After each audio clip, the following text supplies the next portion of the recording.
Brought to you by रजनीगंधा।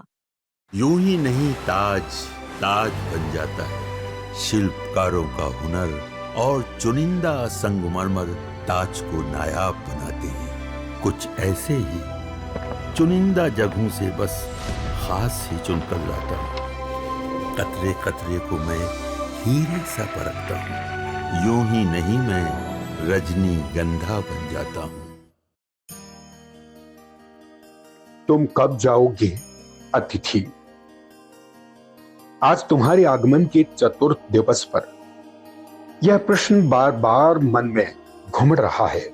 तुम कब जाओगे अतिथि? तुम जहां बैठे निसंकोच सिगरेट का धुआं फेंक रहे हो, उसके ठीक सामने एक कैलेंडर है। देख रहे हो ना, इसकी तारीखें अपनी सीमा में नम्रता से फड़फड़ाती रहती हैं। विगत 2 दिनों से मैं तुम्हें दिखाकर तारीखें बदल रहा हूं। तुम जानते हो, अगर तुम्हें हिसाब लगाना आता है कि यह चौथा दिन है, तुम्हारे सतत आतिथ्य का चौथा भारी दिन, पर तुम्हारे जाने की कोई संभावना प्रतीत नहीं होती। लाखों मील लंबी यात्रा करने के बाद वे दोनों एस्ट्रोनॉट्स भी इतने समय चांद पर नहीं रुके थे जितने समय तुम एक छोटी सी यात्रा कर मेरे घर आए हो। तुम अपने भारी चरण कमलों की छाप मेरी जमीन पर अंकित कर चुके। तुमने एक अंतरंग निजी संबंध मुझसे स्थापित कर लिया। तुमने मेरी आर्थिक सीमाओं की बैंजनी चट्टान देख ली। तुम मेरी काफी मिट्टी खोद चुके। अब तुम लौट जाओ अतिथि। तुम्हारे जाने के लिए यह उच्च समय अर्थात हाई टाइम है। क्या तुम्हें तुम्हारी पृथ्वी नहीं पुकारती? उस दिन जब तुम आए थे, मेरा हृदय किसी अज्ञात आशंका से धड़क उठा था। अंदर ही अंदर कहीं मेरा बटुआ कांप गया।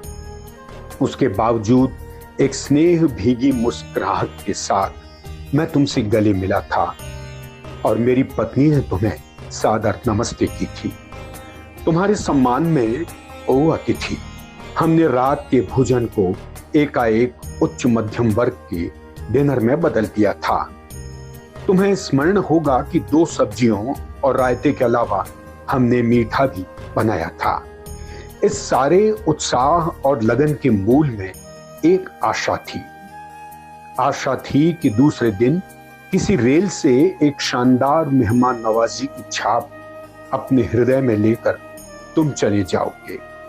हम तुमसे रुकने के लिए आग्रह करेंगे, मगर तुम नहीं मानोगे और एक अच्छे अतिथि की तरह चले जाओगे। पर ऐसा नहीं हुआ। दूसरे दिन भी तुम अपनी अतिथि सुलभ मुस्कान लिए घर में ही बने रहे। हमने अपनी पीड़ा पी ली और प्रसन्न बने रहे।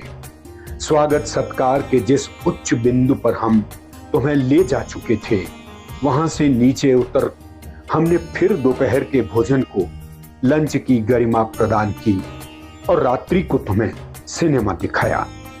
हमारे सत्कार का यह आखिरी छोर है, जिससे आगे हम किसी के लिए नहीं बढ़े।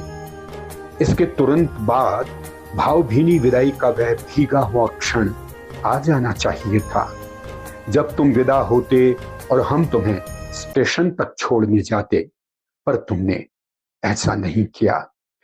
तीसरे दिन को सुबह तुमने मुझसे कहा, मैं धोबी को कपड़े देना चाहता हूं। यह आघात अप्रत्याशित था और इसकी चोट मार्मिक थी।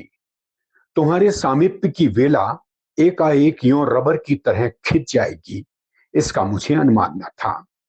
पहली बार मुझे लगा कि अतिथि सदैव देवता नहीं होता, वह मानव और थोड़े अंशों में राक्षस भी हो सकता है। किसी लॉन्ड्री पर दे देते हैं, जल्दी धुल जाएंगे, मैंने कहा। मन ही मन एक विश्वास पल रहा था कि तुम्हें जल्दी जाना है। कहाँ है लॉन्ड्री? चलो चलते हैं, मैंने कहा और अपनी सहज बनियान पर औपचारिक कुर्ता डालने लगा। कहाँ जा रहे हैं? पत्नी ने पूछा। इनके कपड़े लॉन्ड्री पर देने हैं, मैंने कहा। मेरी पत्नी की आंखें एकाएक बड़ी बड़ी हो गई। आज से कुछ बरस पूर्व उनकी ऐसी आंखें देख मैंने अपने अकेलेपन की यात्रा समाप्त कर बिस्तर खोल दिया था। पर अब जब वे ही आंखें बड़ी होती हैं तो मन छोटा होने लगता है। वे इस आशंका और भय से बड़ी हुई थी कि अतिथि अधिक दिनों ठहरेगा, और आशंका निर्मूल नहीं थी। अतिथि, तुम जा नहीं रहे, लॉन्ड्री पर दिए कपड़े धुलकर आ गए और तुम यही हो। तुम्हारे भारी भरकम शरीर से सलवटें पड़ी चादर बदली जा चुकी और तुम यही हो। तुम्हें देखकर फूट पड़ने वाली मुस्कुराहट धीरे धीरे फीकी पड़ अब लुप्त हो गई है।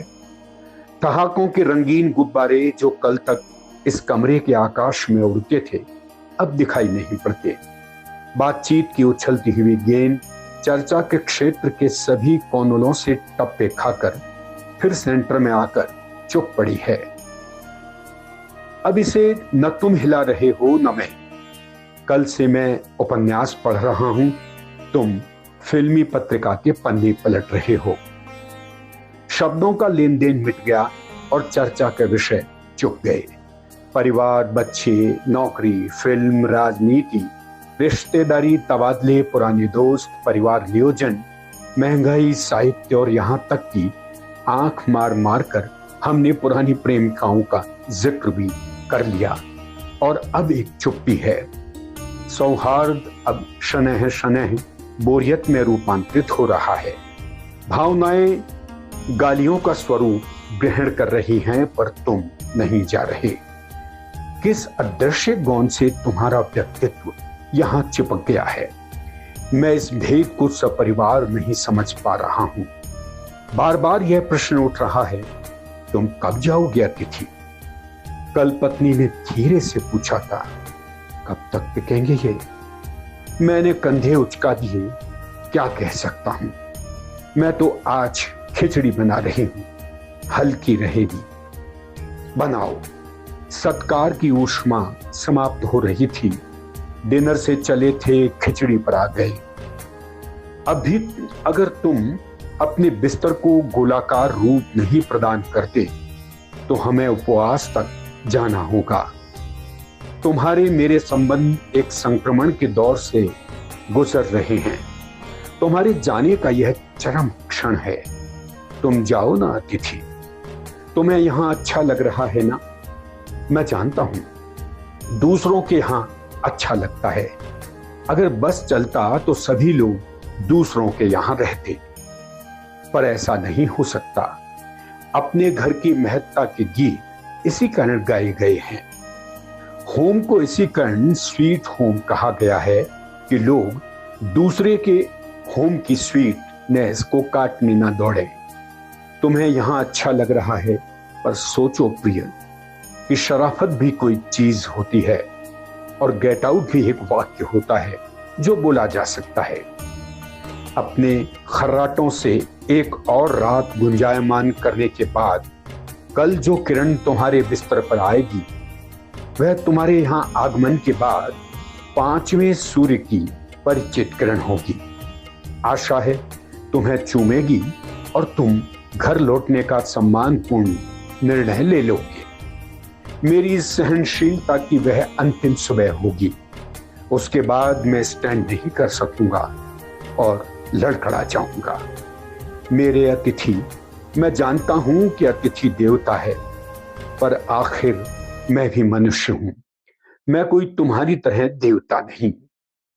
एक देवता और एक मनुष्य अधिक देर साथ नहीं रहते। देवता दर्शन देकर लौट जाता है। तुम लौट जाओ अतिथि, इसी में तुम्हारा देवत्व सुरक्षित रहेगा। यह मनुष्य अपनी वाली पर उतरे उसके पूर्व तुम लौट जाओ। धन्यवाद।